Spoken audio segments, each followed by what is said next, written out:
All right, we're back, and we have Andrew, who we've seen earlier on Rakdos Scam, and Andrew will be playing against Will Carlisle on Esper Control. So, I don't know if you want to call Scam an early game focused deck. I mean, certainly a deck that can kind of present an early threat and also tear apart Will's hand. But I imagine that this is a fairly good matchup for Will, as Control's top decks tend to be very strong. Andrew's going to lead us off with a Thoughtseize. Going to see two Baby Teferis, Chalice of the Void, Prismatic Ending, and it looks like we are going to take out the ending. Not too concerned about Chalice of the Void, potentially. Although Chalice on 1 seems relatively decent against what Andrew's doing. Gotta love the Urza Saga basics that Andrew chooses. All right, just jump back on the mic here, and yeah. Do you know the contents of Andrew's hand? Leaving the chalice seems interesting. Haven't been able to catch a look yet, but let's see if we can catch a peek.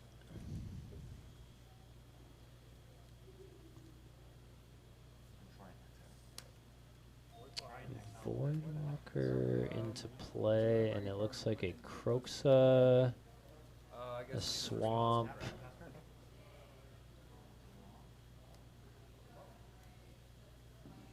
Might be a Malakir Rebirth.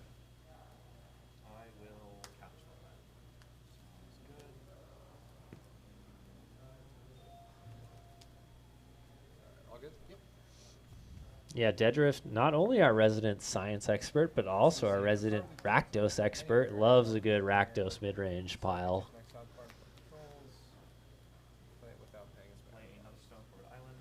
Will's going to lead off on Rafine's Tower.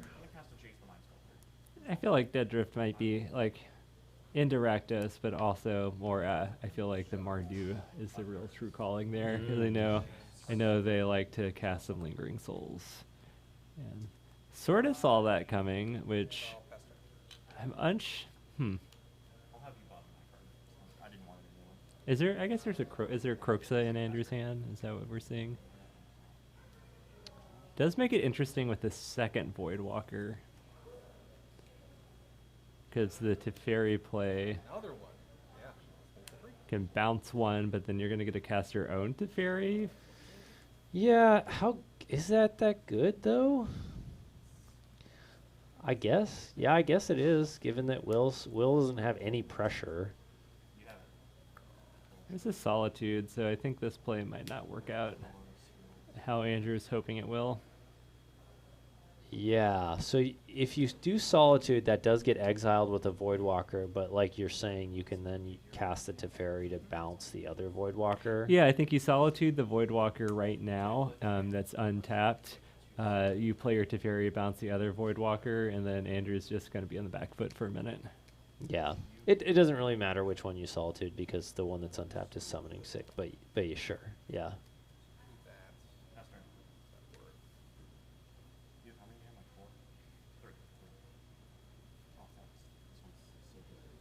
There's some thinking going on here. I think at this point, so it's just something.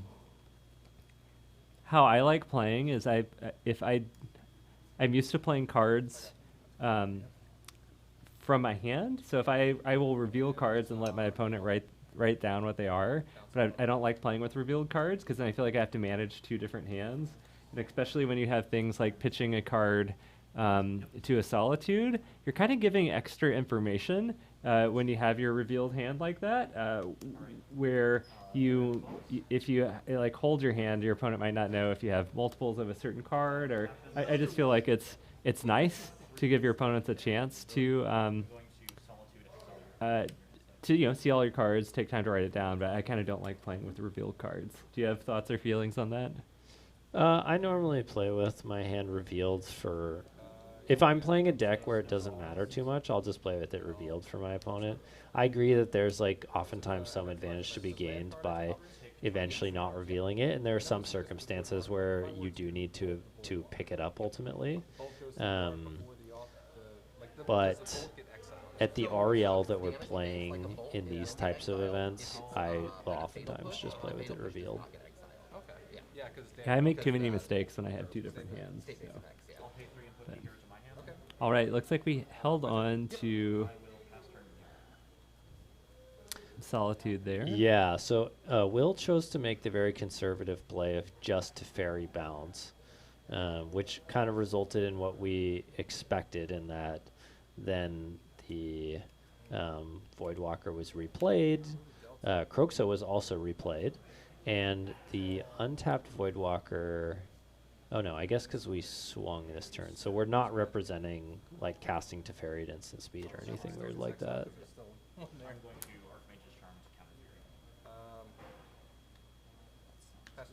Wow.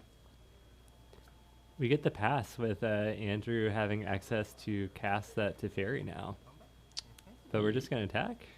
This is very surprising. I mean, what this says is that Andrew... It feels like this says that Andrew does not believe that he can win a long game, right? Because having a Teferi in play is like very strong versus a control deck. I mean, it's basically like the strongest card in the matchup in control mirrors. And especially, well, I guess, yeah, it's especially like, Will very well could be playing a card like Supreme Verdict, and you are really playing into Supreme Verdict here. I was trying to figure out what the lines and thoughts were for not casting that Teferi. I sort of would leave... I feel like just leaving the Voidwalker up to threaten casting it then allows you to cast the rest of your spells, and your opponent always has to be cognizant of you can cast a Teferi at instant speed. Right, and it keeps you from getting blown out by something like Supreme Verdict, which it looks like Will does not have a Verdict in hand at the moment, but, I mean, that's got to be on your radar.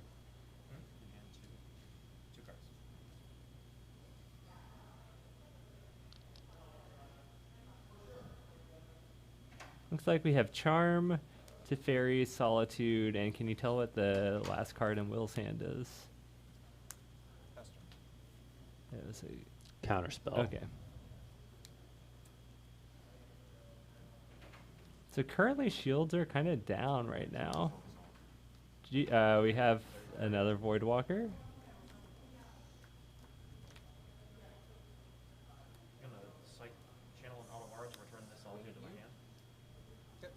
I think Will's being very, very patient for not using the Solitude so that it can get to hard castable.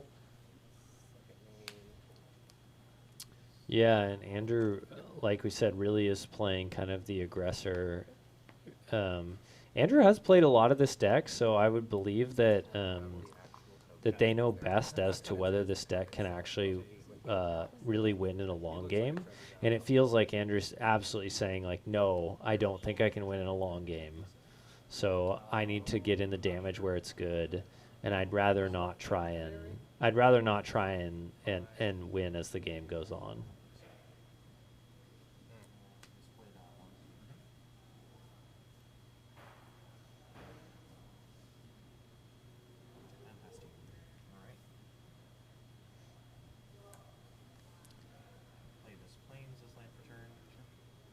Fable of the Mirror Breaker in play.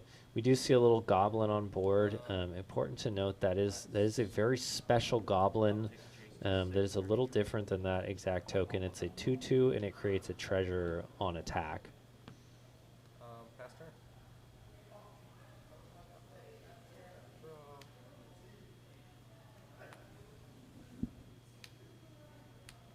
Gonna see Andrew toss away one of the 1-mana kind of rebirth, undying style spells in a land to the Fable of the Mirror Breaker.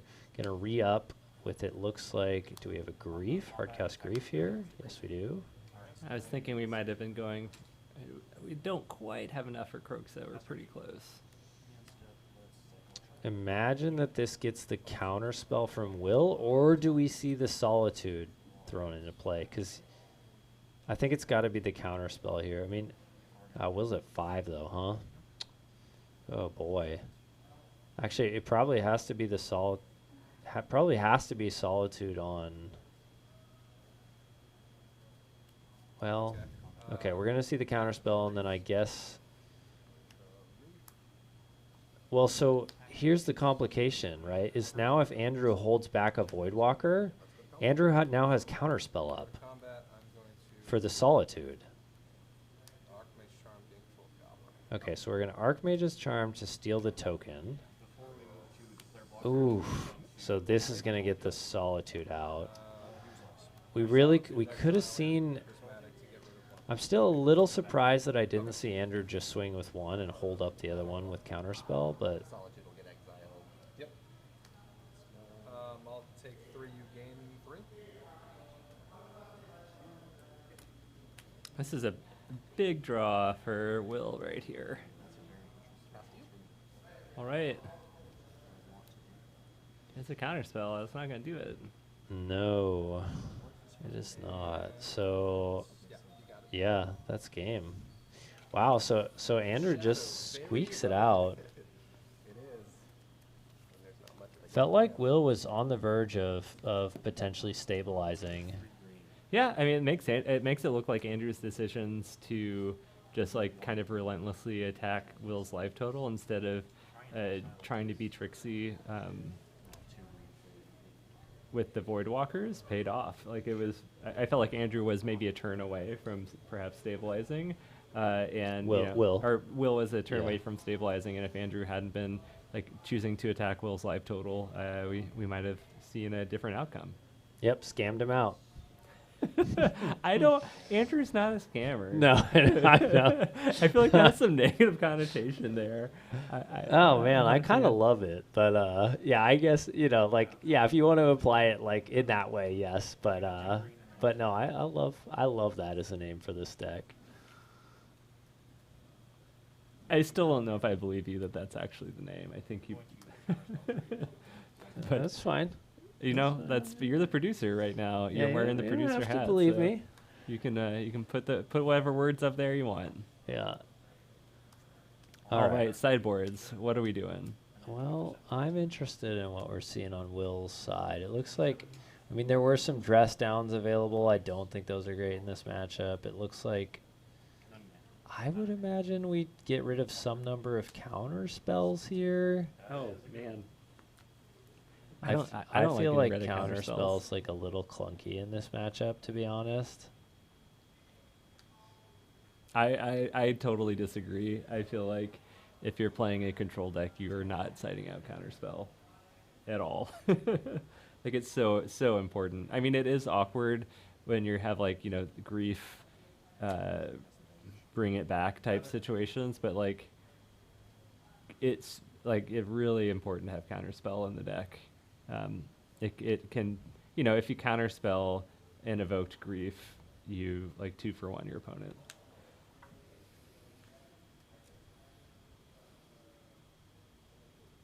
What cards aren't great? It feels almost like Chalice I would say against most Rakdos rock lists, Chalice is really, really good because they're playing Darcy's and Ragavans. Against Andrew's list, I don't think Chalice is that good. I feel like Chalice is more of a medium bad card than Counterspell is. Like Counterspell is always going to hit something if your opponent is casting spells, and Chalice prevents them from casting Thoughtseize. That's about it. No, that's very unfair. So, what else? Chalice will hit 3 or 2 of their rebirth effects. It also hits Ragavan, which they are oftentimes playing. And it hits hand disruption. So it's probably hitting, 10 or so cards at least in the list. I don't think it's bad. I don't necessarily disagree with you that Counterspell could be better to keep in. But I'm still of the opinion that I could see getting rid of maybe something like Archmage's Charm I could see getting rid of if we're on Will's side.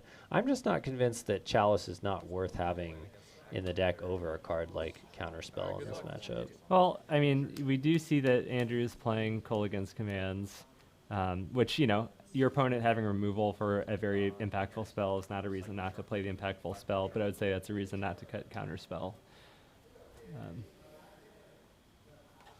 Sure, I'll keep Well, Counterspell Stan over here can't see any possible reason to cut it. There actually is Fire, and I feel like Fire Ice, maybe, now that I see that is in Will's deck, might have been a cut I would have made, because I feel like that's really good when you're playing against the Ragavan Darcy decks, but it's like pretty medium against other things. It's great also in the Control Mirror, where you're trying to be the first person to play a 3-mana Teferi, but yeah, I think it's pretty medium in this matchup. Well, I mean, I guess. At worst, it's like, you know, if we're talking about trading for cards, like, it's going to trade for a Ragavan or a Grief or, you know, like, you get something off the field with it. It feels like not that bad of a floor. Yeah, it's kind of hard to say what, because there's no real build of Esper control, so it's hard to. I have no idea what's in Will's, like, you know. Yeah, 60. we saw a couple of. I like Kaya's Guile. I think Kaya's Guile is potentially a very helpful and good card in the matchup. Would be interesting to see if Will has any copies of Void Rend. that one, huh? Yep. All right. Trial, we'll pass it up. Yeah, I felt like when cards got spoiled for the last set, there was a lot of talk about Esper getting some cool, you know, tools, and I haven't really seen that with tournament results. Like, but you know, curious what the build Will's on is.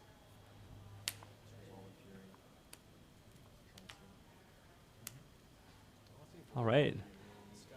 It's not turn 1 Ragavan, it's turn 2 Voidwalker. That's what's happening every time. Is Ragavan in Andrew's deck? We've watched. I saw it as Andrew was fetching at one point. Okay. I don't know how many copies are in the deck, but I definitely saw one, at least. Your turn. All right, Will elected to keep in the counter spell and counter Voidwalker. Again. I could also see a counterspell being better on the play than on the draw here, too.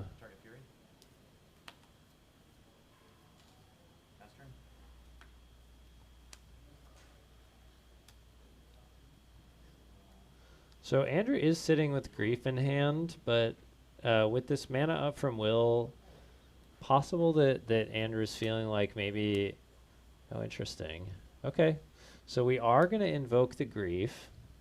The nice part about this is if Andrew does in fact, and that looks like maybe a Village Rites that was tossed away, Will is going to counter it, and now we're going to see Andrew probably go for the play that the Grief was clearing the way for. I want to say there was a Fable of the Mirror Breaker, maybe the play here. The nice part about this scam deck is oftentimes it's playing 4 copies of Season Pyromancer, so sometimes you can afford to trade like not profitably with something like a Grief, and in exchange, you know, you can get that card advantage back with a Season Pyromancer, but it looks like we're just going to see Grief clearing the way for Lily of the Veil. Also seems quite strong in the matchup. Can be answered by Prismatic Ending on Will's side, as it looks like Will also, you know, getting access to 4 colors here. Baby Teferi, Snapcaster, and I believe Memory Deluge are the cards in hand on Will's side.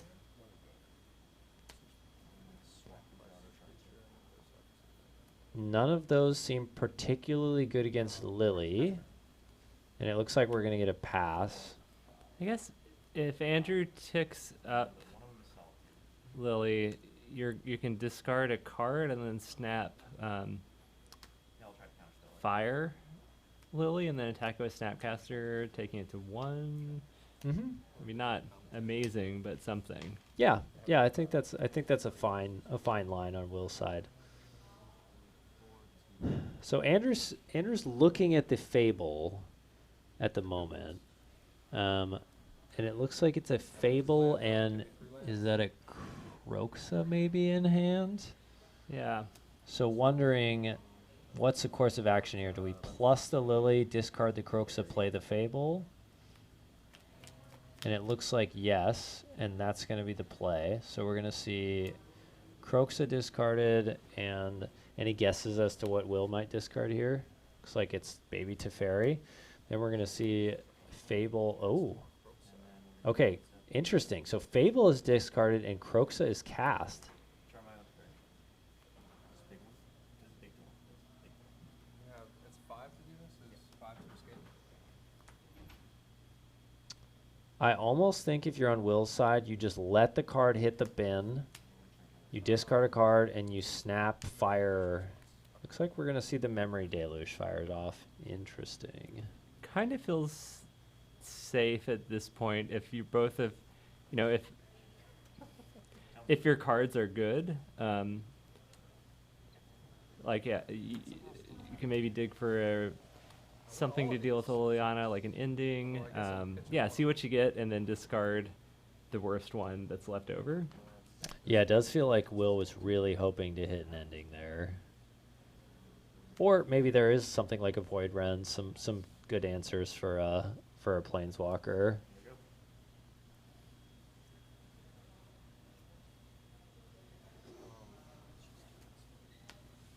And yeah, this will give Andrew enough cards in the yard to escape the Croxa, but we're still lacking that 4th land.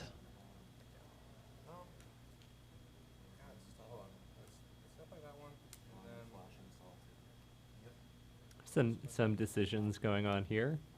taking these 2 to hand. This is really fascinating, this play by Andrew. I was very, very much expecting that we would see Croxa discarded and Fable played, as I think like kind of the net value of playing the Fable in my mind seemed a lot higher having that on the battlefield. Because Fable's ultimately going to have the chance to create 2 creatures and loot away bad cards from your hand. All Kaya's Guile. Exile your graveyard and. All right, so we're going to see Kaya's Guile, exile the yard. Gonna guess make a 1/1. I'll pass her. All right, so Will keeping a land in hand, so that we're gonna have future Snapcaster action. It's such an interesting call because right, you have that deluge that's hanging out in the graveyard, so you kind of do want to make your land drops, but also Snapcaster, powerful card.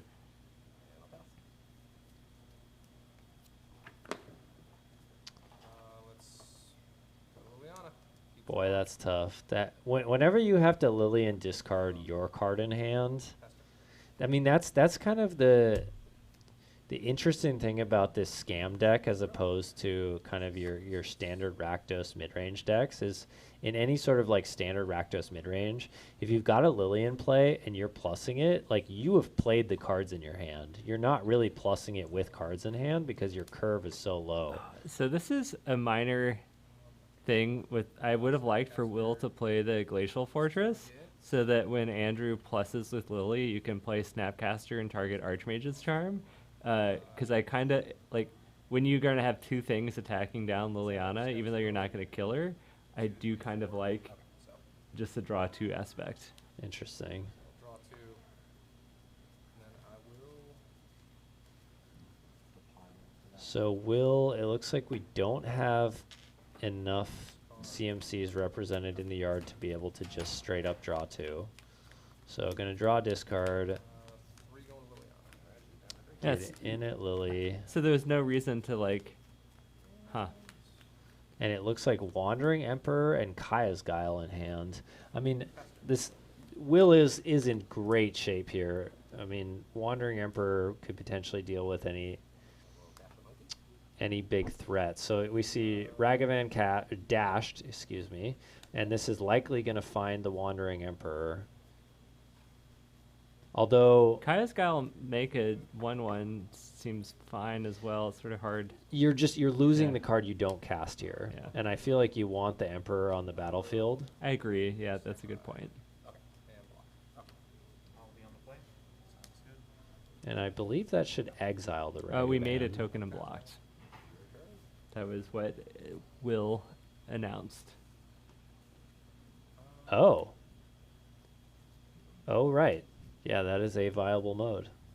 Let's put a counter on the bird. They're both coming to Lily on it. Alright. And then I will pass my turn. Let's take a look at the Wandering Emperor. Yeah, it's a cool card that when it came out was just had a big splash and people were playing 2 or 3 of those for a minute in the blue-white or Jeskai control decks. But then I think the 4-color pile decks, whatever you want to call it, I feel like there's 3 different decks that have maybe like in total like 7 different cards, but they're just 4-color pile decks. They just outclass control so hard, and they've been really popular lately that we haven't seen a lot of the Wandering Emperor. I'll make a samurai and play a scalding tarn and pass my turn. Making a samurai.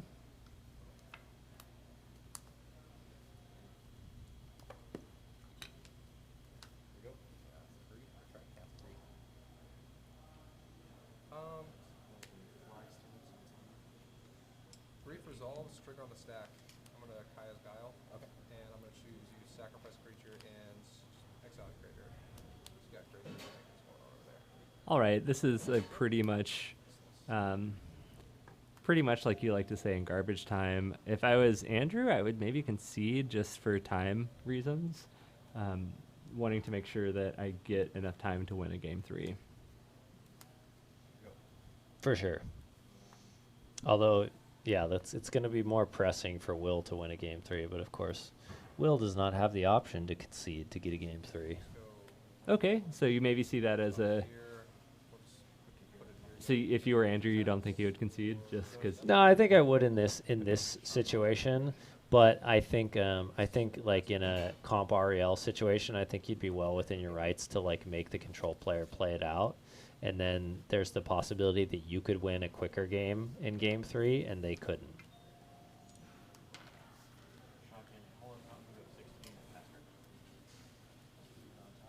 All right, shuffling it up for game number 3 here in match 3 out of 4 at Guardian Games, hanging out in Portland, Oregon. We're Portland Paper. I'm Travis Cooper. I'm with Ian Lunger.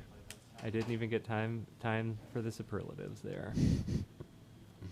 It looks like Will might be making some play draw changes. I feel like that's a pretty underrated like skill level in sideboarding, is changing what you do in play and draw. And I think after Modern Horizons 2, like that, it's always been important depending on the style of deck you play, but I feel like a lot more decks that are in the top tiers have those choices these days than they maybe used to like 2-3 years ago.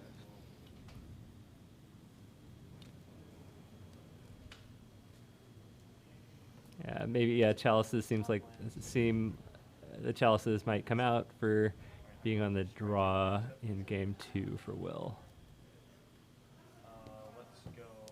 Is what we have up top.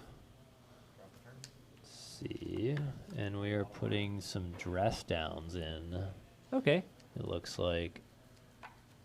No idea if it's the right call or not. Yeah, I mean, I guess if you expect Andrew to hard cast elementals, dress down seems fine. Do you think Andrew left in Furies? Yeah, I think so, because you probably, Will's playing quite a few planeswalkers.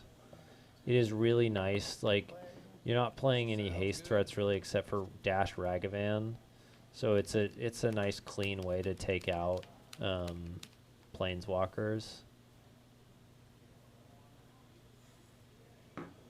I don't know if we have a full 4, a full 4 Furies would be recommended. Looks like we're going to take a mole. It looks like Andrew absolutely does have some Blood Moons, which Blood Moon is a very good card against Esper. Yeah, Esper's splashing a little bit of red there for the... I feel like it's almost 4 color at this point, because we have Jeskai control that literally just has Fire Ice in it as a red card. Right. And so, yeah, Esper splashing red too. Like, that is the thing. Like, Blood Moon, when you're not playing red, your 3-color decks are way weaker to Blood Moon. Yeah. And that has been always a downside of Esper versus Jeskai in a control build, or Esper versus something like Blue-White, where you have to play significantly less basics because you're playing like 3-color spells. And yeah, then you just sometimes lose to an early Blood Moon. Yeah, and it from game 2, from watching game 2, it doesn't really look like Will was actively trying to play around Blood Moon also. So definitely seems like it could be a game-winning card for Andrew. I get it. You want to get the extra cards to get more information. So Andrew definitely with a Fury in hand. Let's take a look what we got going on. Okay. We'll fetch up a duel here. Yeah, I've seen at least 2 Furies in the library on Andrew's side, and then I think there's 1 in hand. So at least 3 Furies left in. Okay. I feel like that's a card I'd leave in, but maybe it would trim one. Sure. Yeah, I could see that too. I could see going down to 3 or 2 potentially. But again, tough to see unless we saw all of the cards in Andrew's sideboard. I mean, it's another one of those cards where like it's hard for Fury to just be bad per se. Ooh, that's a move there. We're evoking a Grief and exiling a Kroxa. So, and we do have a Malakir Rebirth, so that it's on its land side right now. But Andrew will be able to keep this Grief in play at the cost of 2 life and another card. And I think we're also missing another land, so we're going to have a double discard, but then only be on 1 land for Andrew. So there's the Malakir Rebirth. We're going to see Andrew pay 2 life and keep the Grief in play, and we are going to grab another card. Yeah, that seems like the card I would grab too, the draw 2. Make sure it's still on camera. Especially if you don't have a strong, like Andrew doesn't know that they're going to get to play any other cards. Right, right. So, yeah, leave your opponent with the slow draw spell and the counter magic and just start going to town. But, you know, the funny thing about, like, the Grief in play is having now kind of tried strategies like this, you will pretty much never ever get there with just a Grief.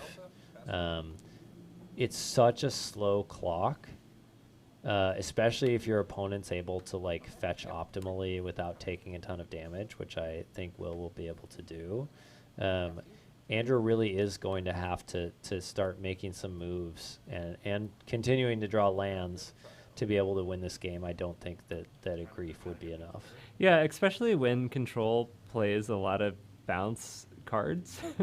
Like the Teferi, like bouncing Grief right now with the Teferi is like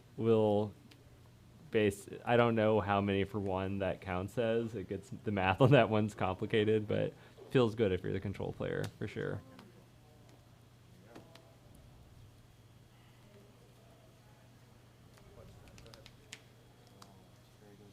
Interesting. So Andrew didn't fetch on end step, which I think probably a combo, right? Where we're actually wanting to draw another land, so actively not wanting to thin the deck.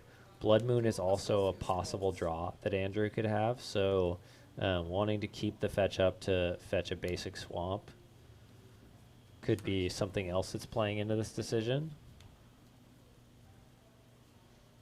Yeah, I think both of those are good reasons not to fetch. You're not, when you're playing against control decks, you're not super concerned about what your life total is. Play that one. And pass turn again. I find it impressive when players are like, it's very easy, I think, in Modern to just like fetch on end step a lot, even when it's the wrong choice. So it looks like maybe a Malakir Rebirth was drawn by Andrew, so that is another land. It is a slow land, but it is another land. Andrew aware that Will like this would be the turn to cast a spell into Will's counterspell, because you know face up that Will cast the Memory Deluge if you don't toss a spell into the fray. Cast the Memory Deluge. Yeah, it's sort of hard to cast a spell. Like, what are you gonna do? Fury nothing? I am so surprised. I guess that must be why, huh? Because Andrew is looking to potentially evoke the Fury into play to get rid of a Planeswalker. So we decided not to play the Malakir Rebirth as a land, which is, I mean, it's a risky proposition. You're really saying, like, I think Will is going to go for a play where we see a Planeswalker. The thing is, like, you can't, like, let's say Will plays Baby Teferi. You can't even... Oh, I guess you can, because you evoke the Fury, and then the damage will resolve and take the Teferi off the battlefield, and then before the sacrifice trigger happens, you're allowed to play instant speed effects again, huh? So you actually could Malakir Rebirth the But Fury. that means Andrew's not opening himself up to playing the Season Pyromancer next turn either. Yeah. There's some interesting, interesting thoughts going on. Okay, rips the land off the top. Sweet. You know there's a counterspell that's in Will's hands. Yes. Yeah, but yeah, you're wanting to force Will to have to play something. And did you hear what modes, Travis? Sack a creature and...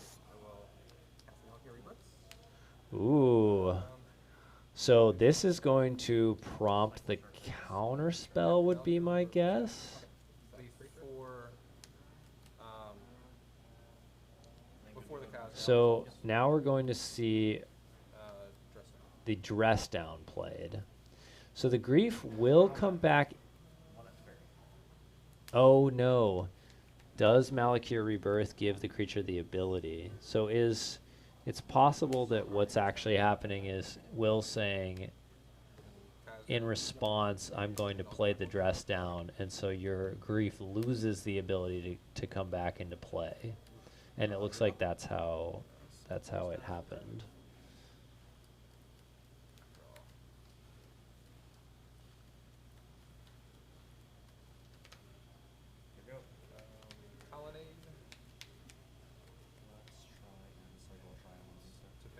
And you just notice how Will's playing this match to always have that 2 mana for counterspell. Like, we're not... when it matters. So we're not, like, shields downing.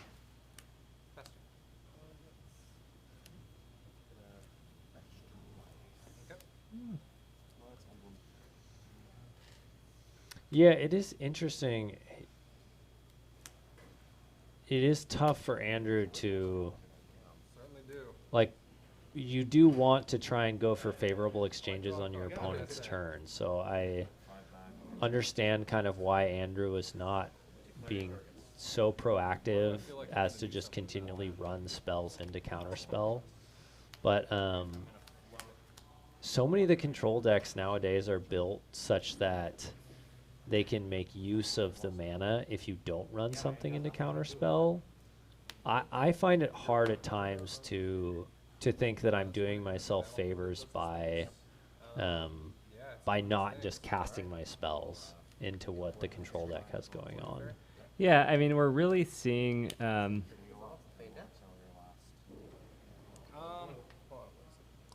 I'm going to wait to see what happens here.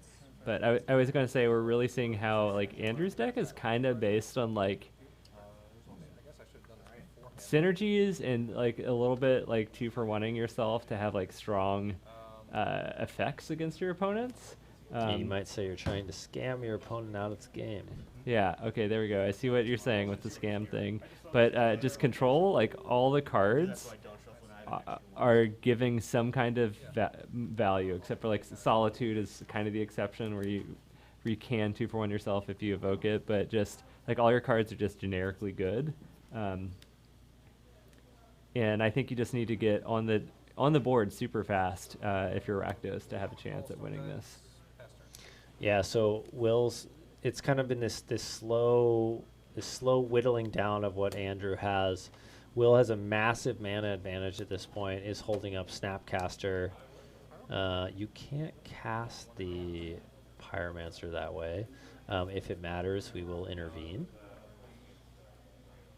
We need a little light that goes off on the Yeah, table. bing, bing, bing. Um, We need like a loudspeaker.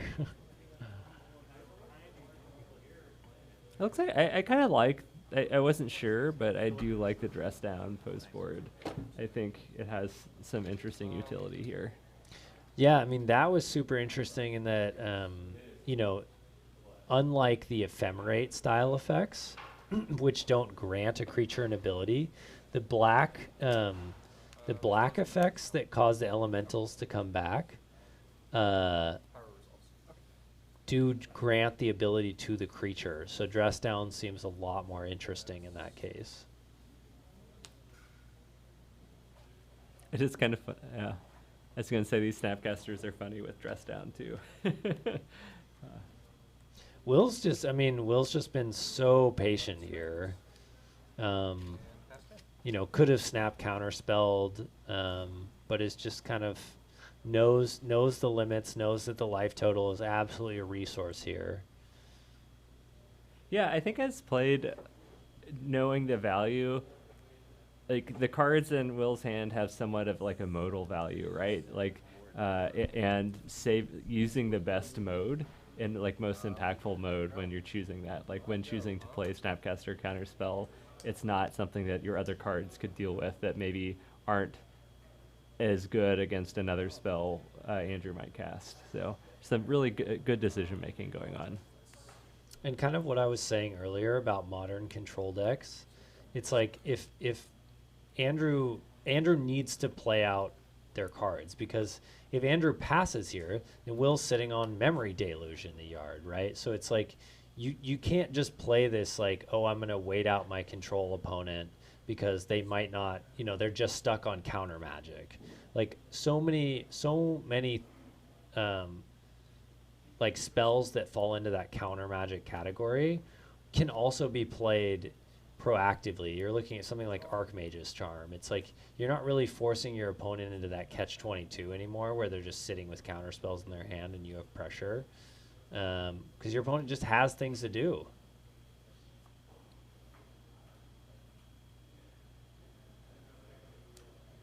But you do have to win the game here if you're Will. I don't think it's going to be a problem with the Snapcasters, but we are getting down there on the clock. I think that is in the control decks that don't play Snapcasters, that can be a bit more of a concern. Yeah, I think worth noting that, let's say the game does get close down to the end, Hall of the Storm Giants is a hell of a clock to finish the game out in 2 turns. So if you need to turn stuff sideways, you have a Celestial Colonnade or a Hall of the Storm Giants available.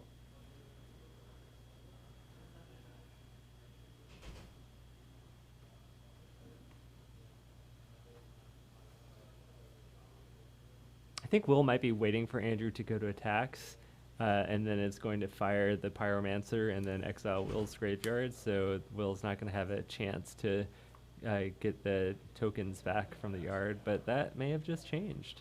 Well, it's not dashed, so. Still might be the game plan.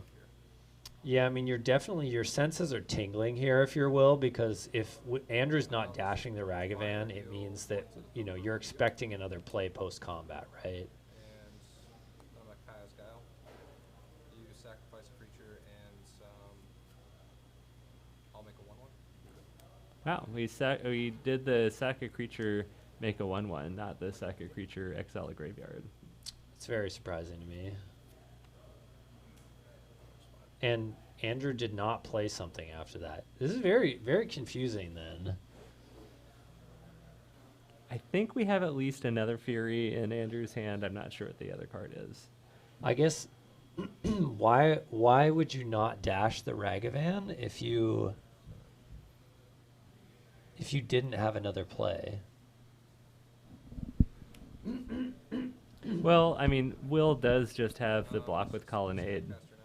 So, I mean, that's just hanging out when Will hasn't tapped any mana, so it's kind of hard to just attack into that with anything. Yeah, I'm just gonna cast it from the yard. this and have you exile your graveyard, and I'll make another 1/1. Okay, so Will had it wrapped up with the plan to recast the Kaya's Guile with the Snapcaster on their own turn.